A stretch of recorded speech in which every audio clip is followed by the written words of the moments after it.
Certains territoires ont une langue, un drapeau, un gouvernement, et pourtant ils ne sont toujours pas reconnus comme des pays. Alors, pourquoi ces nations n'existent-elles pas encore officiellement? Prenons quelques exemples. Le Kurdistan.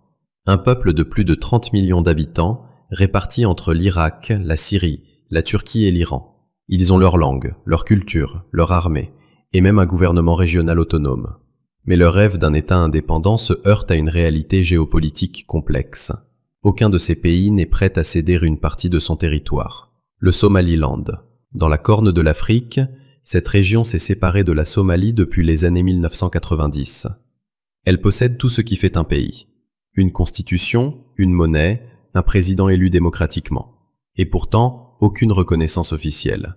Pourquoi? Parce que reconnaître le Somaliland reviendrait à redessiner les frontières africaines, un sujet extrêmement sensible depuis la décolonisation. La Catalogne. En 2017, elle a tenté de se séparer de l'Espagne. Un référendum, une déclaration d'indépendance et une réponse ferme de Madrid. Le maintien de l'unité nationale avant tout. Depuis, la Catalogne reste une région autonome, mais son rêve d'indépendance continue d'agiter la politique espagnole. Le Tibet. Ancien royaume bouddhiste situé au cœur de l'Himalaya, le Tibet a été intégré à la Chine dans les années 1950.